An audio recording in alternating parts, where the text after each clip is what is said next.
송은재TV 시작합니다. 점심 식사를 하고 난 뒤에 한강가에 산책을 했습니다. 한강 물도, 물의 느낌도 달라졌고, 이 질감도 달라졌고, 또 한강가의 그 나무들에 엷은 연두빛이 서리는 봄이 오고 있다라고 하는 봄의 소식을 느낄 수가 있었습니다.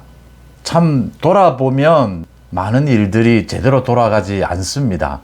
이재명 이야기도 그렇고 또 국민의힘 전당대회도 실망감을 많이 줍니다. 그렇지만 때로는 이렇게 좌절하고 후퇴하는 것 같지만 그래도 역사는, 우리나라는 계속 큰 그림으로 보면 발전해 가고 있다. 발전해 가고 있는 쪽은 합리적이고 이성적인 쪽으로, 합리적이고 상식적인 쪽이다.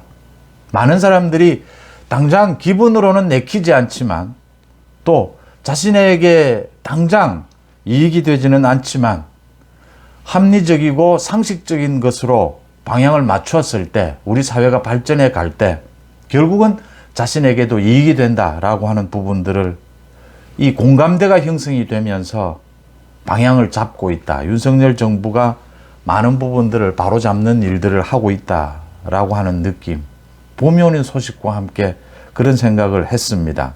카이사르, 로마 시절의 카이사르를 가장 영웅이다, 정치적으로 가장 뛰어난 지도자였다, 이렇게 이야기를 많이 합니다.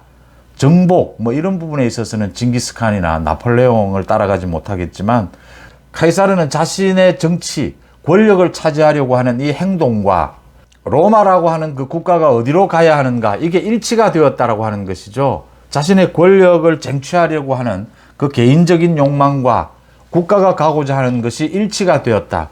그래서 가장 뛰어난 리더십을 발휘할 수 있었다. 이게 어그러질 때 이제 많은 문제점들이 생기게 됩니다. 자신의 이익과 전체의 이익이 어그러질 때, 그건 이제 자신의 이익, 자신의 생각이 비상식적이다, 합리적이지 못하다, 이렇게 볼 수 있기 때문에 좋은 리더십을 발휘할 수가 없다. 사회 전체로 바른 방향, 길로 갈 수가 없다. 이런 이야기들을 하게 됩니다. 윤석열 대통령이 최근에 들어와서, 지난달 21일 국무회의 때부터 최근에 들어와서 세 가지 이야기를 자주 했습니다. 이 세 가지, 그동안 우리 사회에서 모두 문제가 있다라고 생각하면서도 쉬쉬해왔던 부분들, 그냥 덮었던 부분들, 혹시 나한테 해코지나 하지 않을까, 손해가 되지는 않을까, 이런 생각 때문에 쉬쉬해왔던 문제, 논란이 괜히 논란이 인다, 이런 생각 때문에. 그게 세 가지가 있었습니다. 하나는 3.1절 기념사에서 일본과의 관계입니다. 그냥 반일, 극일, 이렇게 하면 크게 논란이 되지 않습니다. 일본은 우리나라를 침공한 나라다, 이렇게 하면 크게 논란이 되지 않습니다. 그런데 그렇게 하면 일반적인 상식은, 지금 그동안 일본과의 우리 경제적인 관계를 맺어왔고 이제는 더 나아가서 안보적인 관계도 맺어야 한다. 이게 일반 국민들의 상식입니다. 일본과 언제까지나 과거에만 얽매여 있을 수는 없다. 최근 들어와서 일본의 경제가, 국가 경제가 좀 어려워지면서 우리가 오히려 일본보다 더 나아지는 이런 부분도 생깁니다. 이제는 좀 옛날 과거에서 벗어나야 하지 않느냐. 과거는 과거대로, 또 미래는 미래대로, 이렇게 균형을 잡아야 한다 라는 부분, 누구나 알고 있으면서도 말하기를 꺼렸습니다. 윤석열 대통령이 과감하게 기념사에서 이야기한 겁니다. 이제는 과거는 과거대로 정확하게 인식하고 미래를 향해서 일본과 협력해 나가야 한다 라는 부분을 이야기를 한 겁니다. 논란은 일겠지만 그게 상식이고 역사의 방향 아니겠느냐, 우리나라가 발전하는 방향 아니겠느냐. 또 하나는 노동개혁입니다. 건설 현장에서의 불법 노조, 이 부분 모두가 알고 있었던 겁니다. 지난 20년, 30년 동안 어떻게 저런 일이 벌어질 수 있느냐. 그 부분을 윤석열 대통령이 분명하게 이야기한 겁니다. 왜 이걸 시시해 왔느냐. 모두가 해코지 당할까, 자신 이익을 해칠까, 그래서 입을 닫고 있었던 것이 아니냐. 끝장을 보겠다. 자신이 대통령으로 있는 한 이 문제는 끝장을 보겠다. 노조의 투명 회계, 이 부분은 끝장을 보겠다라고 했습니다. 또 한 가지가 더 있습니다. 국민의힘 전당대회와 관련해서 우리 정치권에 오랫동안 지배해온, 거의 15년 이상을 지배해온 당정 분리, 집권 여당이지만 당정을 분리해야 된다. 제대로 지켜진 적 없습니다. 그런데도 계속 정치권에 있는 모든 사람들이 당정 분리를 외쳤습니다. 당정 분리가 무슨 헌법처럼 됐습니다. 과거에 군사 독재 시절 또 권위주의 시절 이 당을 장악하는 대통령이 당을 장악하고 마음대로 한 이 부분의 기억 때문에 당정 분리가 무슨 대단한 도대체 누구도 일본과의 관계처럼 북한과의 관계처럼 누구도 이걸 건드리면 안 되는 것처럼 금기시해 왔습니다. 그런데 윤석열 대통령이 과감하게 이 부분도 이야기를 했습니다.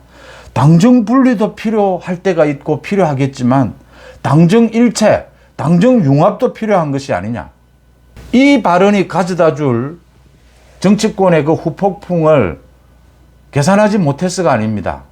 윤석열 대통령이 정치권에 그동안 몸담아 있지 않았기 때문에 과감하게 이 문제를 제기한 겁니다. 집권 여당이 대통령을 자기들의 손으로 대통령을 뽑아서 국민 앞에 내보이고 선보이고 국민들에게 지지해 달라고 해서 대통령이 됐는데 남남처럼 한단 말이야? 비판만 하고 견제만 하는 것이냐? 당정 일체, 당정 융합도 필요한 것 아니냐? 과감하게 문제 제기를 한 겁니다. 일본과 관계도 마찬가지입니다. 북한도 마찬가지입니다. 우리가 힘이 있어야 북한과의 대화도 가능하고 또 북한의 도발에 맞설 수 있다. 왜 이 말을 못하느냐? 모든 것은 균형이지 않습니까? 노조 마찬가지입니다. 어떻게 이런 문제를 쉬쉬하고 언제까지 넘어갈 거냐? 모두 다 알고 있으면서 연금개혁 마찬가지입니다. 문재인 연금개혁 해야 된다는 거 알면서도 하지 않았습니다. 인기 떨어지니까. 언제까지 이걸 그대로 보고 있을 거냐? 윤석열 대통령이 이런 부분에 있어서 끝장을 보겠다라고 한 겁니다. 우리 국가가 가야 될 방향에 윤석열 대통령이 자신의 리더십을, 자신의 정치적 이익을 일치시키고 있는 겁니다. 그게 많은 국민들이 생각하는 상식이고 합리적인 생각이죠. 그래서 국민들이 윤석열 정부가 맞다. 윤석열 국정이 가는 방향이 맞다. 자잘한 실수는 있겠지만 큰 방향은 맞다라고 박수를 치고 있는 겁니다. 이 부분을 먼저 말씀을 드리면서 지금 이재명이 선거법 위반 재판에 출석을 했습니다. 고 김문기를 모른다. 몇 번 봤다고 내가 어떻게 알 수 있었느냐. 시장으로서는 몰랐다. 이런 이야기 등등입니다. 검찰에서는 어마어마한 자료를 통해서 김문기를 모른다라는 정도가 아니고 대장동 일을 자신이 비리를 저지르기 위해서 핵심 인물로 김문기를 활용해 왔다. 그러니까 김문기가 수사를 받으면서 스스로 목숨을 끊는 그런 일까지 벌어졌다. 검찰은 많은 준비를 했고 이재명은 무조건 시간을 끌겠다. 또 이재명이 오늘 자신이 감옥에 가더라도 당대표직을 내려놓지 않고 공천권을 휘두르겠다. 자신이 당대표직을 내려놓는 것은 1%도 생각한 적이 없다. 그게 논란이 돼서 또 민주당에서는 아니다라고 반박하고 있는데 저는 오래전부터 말씀을 드렸습니다. 이재명은 당대표직과 공천권을 쥐고 마지막까지 버팁니다. 지금 민주당은 거의 내전 상태인데 죽기 살기입니다. 서로 이제. 이재명은 영장실질심사를 받으러 못 갑니다. 가면 바로 구속입니다. 이재명이 더 잘 알고 있는 거죠. 지금 어떤 수를 써서라도 방탄을 해야 되고 버티다 안 되면 감옥에 가서도 버팁니다. 민주당 내가 싫은 사람 다 나가라라는 겁니다. 어떻게 해서든 이 자신의 사법 비리, 이 소나기는 피해보자 이런 식의 생각입니다. 이게 이제 국민들의 상식, 법리, 우리 역사가 움직이는 방향과 맞지 않은 것입니다. 맞지 않으니까 저런 갈등이 빚어지고 결국은 이재명은 도태될 수밖에 없다라고 하는 겁니다. 자신의 이익이 비상식적이고 비합리적이라는 겁니다. 그러니까 리더십이 만들어지지 않는다. 그래서 지지율이 이제 나왔습니다. 오늘 한국갤럽에서 지난 28일 3월 2일까지 조사한 겁니다. 전국에 1001명을 대상으로 조사한 거니까 체포동의안 표결 직후부터 조사가 된 겁니다. 전체적으로는 국민의힘 39%, 민주당 29%입니다. 10% 차이가 나는데 이대로 선거하면 국민의힘이 압승합니다. 지금 선거하면. 그런데 더 놀라운 일이 있습니다. 민주당은 지금 계속해서 큰 폭으로 지지율이 떨어지고 있고 국민의힘은 오름세를 보이고 있습니다. 더 놀라운 것은 서울입니다. 서울은 전국적으로 각 지역별로 각 계층별로 다 모여 있기 때문에 선거 여론을 재는 바로미터죠. 서울에서의 여론이 결정적이다라는 것은 뭐 우리 헌정사가 입증을 하고 있습니다. 서울에서 국민의힘 39%입니다. 민주당 21%입니다. 무려 18% 차이입니다. 서울, 경기, 인천, 수도권에서 지금 만약 당장 총선을 한다면, 총선을 치룬다면 국민의힘이 싹쓸이를 할 것이다 라고 하는 겁니다. 지난 총선 때 민주당이 싹쓸이를 했습니다.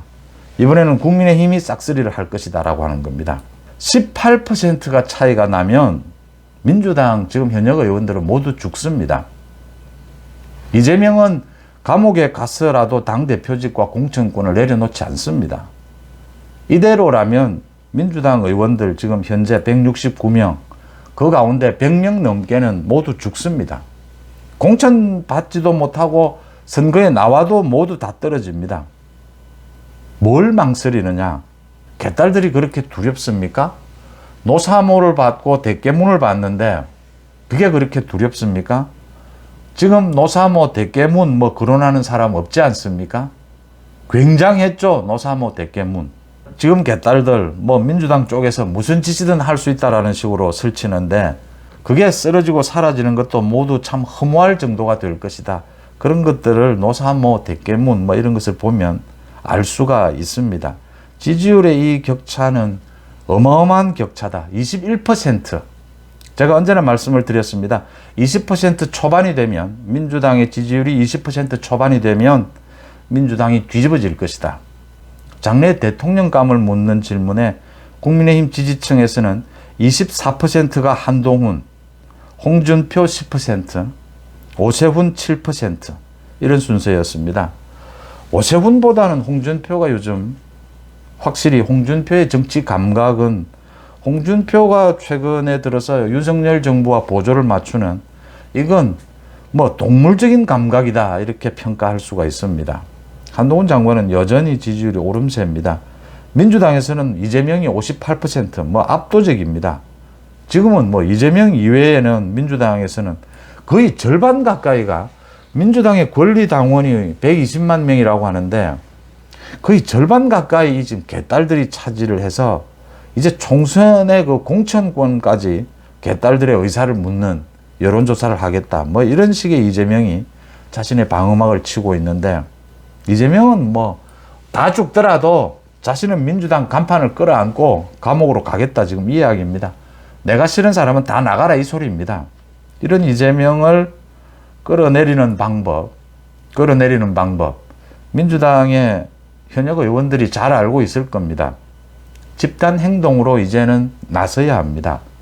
이제는 뭐 서로 밑바닥까지 서로 모르는 게 없지 않습니까? 다 드러났지 않습니까? 이제는 서로 살 길을 찾아야 할 것이다. 이렇게 생각이 됩니다. 또 한 사람이 있습니다. 이준석입니다. 이준석과 천하용인, 뭐 이준석 패거리라고 제가 좀 심한 말을 씁니다. 이거 참 심한 말을 쓰지 않을 수가 없는 게 너무 국민들의 상식과 동떨어져 있다라고 하는 겁니다. 방향이 맞지 않다라고 하는 겁니다. 이런 경우 이재명, 이준석 이런 경우에는 국민들이 냉정하게 버려야 합니다. 이걸 지금 오늘 이준석이가 천하용인을 소위 지원하겠다면서 국회에서 기자회견을 가졌습니다. 우리들의 일그러진 영웅이라고 하는 저도 과거에 읽었던 소설입니다. 이문열 씨의 소설입니다. 1987년도에 발표가 됐던 이문열의 이름을 명성을 더 높인 소설이죠. 굉장히 인기도 있었고 영화로도 나왔던 걸로 알고 있습니다. 저는 영화를 보지는 않았는데 이 소설의 무대는 1959년도가 무대입니다. 그러니까 자유당 시절의 이야기입니다. 독재 정권의 폐해 또 거기에 부하 뇌동하는 이렇게 가치관이 형성되기 전에 초등학교 학생들 이야기입니다. 그 초등학교 한 반에서 독재자가 생긴다. 거기에 또 많은 학생들이 부하 뇌동을 한다. 그런데 나중에 담임선생이 바뀌니까 이 독재 체제가 무너지게 된다. 초등학교에서 일어날 수 있는 일을 가지고 이문열 소설가가 독재 체제에 대해서 비판을 하는 그게 뼈대가 되는 소설입니다. 소설이니까 뭐 굉장히 더 깊은 의미까지 가지고 있겠지만 뼈대는 독재에 대한 비판, 이게 뼈대입니다. 이걸 이준석이가 가져와서 이제 윤석열 대통령이 독재를 하고 있다. 또 윤석열 대통령의 이 독재에 소위 윤핵관들이 부안외동하고 있다. 국민들이 담임선생인데 국민들이 이걸 심판해야 한다. 지금 전당대회에 윤석열 대통령이 개입을 해서 자기 마음대로 독재를 휘두르려고 하고 있다. 그런 이야기를 했습니다. 그 심판하기 위해서 천하 용인을 지원해야 한다. 지금 이게 오늘 이준석이 한 이야기의 뼈대입니다. 또 이준석이 박근혜 대통령 때의 소위 친박, 진박, 그 공천 소동, 공천 파동, 이 이야기도 했습니다. 이 이야기를 하면서 되풀이 됐어야 되겠느냐, 이렇게 이야기를 했습니다. 또 윤석열 대통령이 당정일체는 독재를 말한다 라고 자신의 주장을 이야기를 했습니다.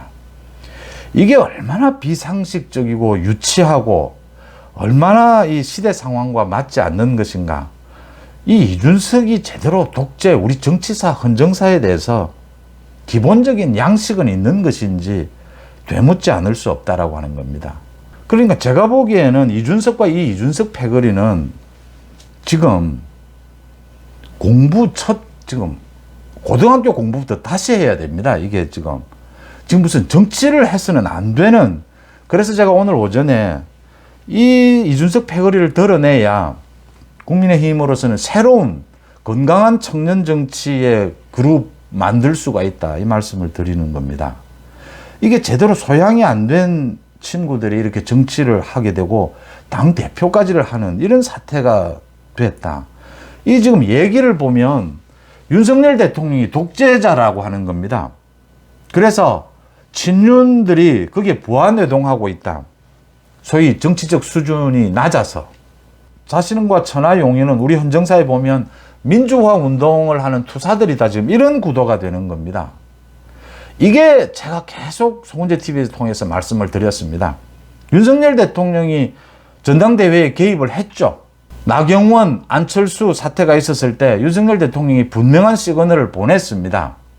나경원에 대해서는 그런 절차를 통해서 자기 정치를 하는 것은 맞지 않다, 경고를 보냈습니다. 안철수에 대해서도 윤한연대 그런 식으로 대통령을 끌어들이려 해서는 안 된다라고 정확한 선을 그으면서 거기에 뼈대는 왜 꼭 당정일체여야 하느냐, 당정일체만이어야 하느냐, 당정융합도 필요한 것 아니냐, 이 부분을 제가 여러 번 말씀을 드렸는데 저는 아직까지 국민의힘 전당대회 어느 후보로부터도 또 어느 언론으로부터도 왜 지금 당정융합을 하면 안 된다라는 것인지 정확한 어떤 논리를 들은 적이 없습니다.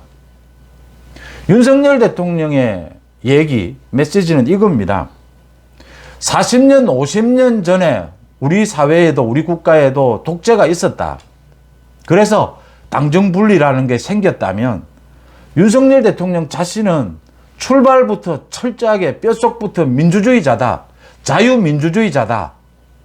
그래서 지금 당정분리만으로 되는 것이냐, 당정융합도 필요한 것 아니냐. 그게 균형을 맞추면서 조화되면서 그 시기에, 그 시대에 맞는 상황에 조화되면서 흘러가는 것이 아니냐. 그게 균형이고 조화 아니냐. 지금 윤석열 대통령은 이 화두를 던진 겁니다. 그러면 거기에 대해서 아니다, 민주당처럼 뭐 윤석열 대통령이 검찰을 통해서 독재를 하고 있다, 그 근거로는 이런 것이 있다라고 제시를 하든지, 아니면 당정분리만이 아니라 당정융합도 필요하지만 그 균형을 위해서는 당정분리의 이런 정신도 필요하다. 그래서 윤석열 대통령이 말하는 당정융합, 이건 너무 과하다, 이런 지적을 해야 하는 겁니다. 그래야 건강한 토론이 일어나게 되는 것이죠. 그런데 거기에 대해서는 아무 말도 없습니다.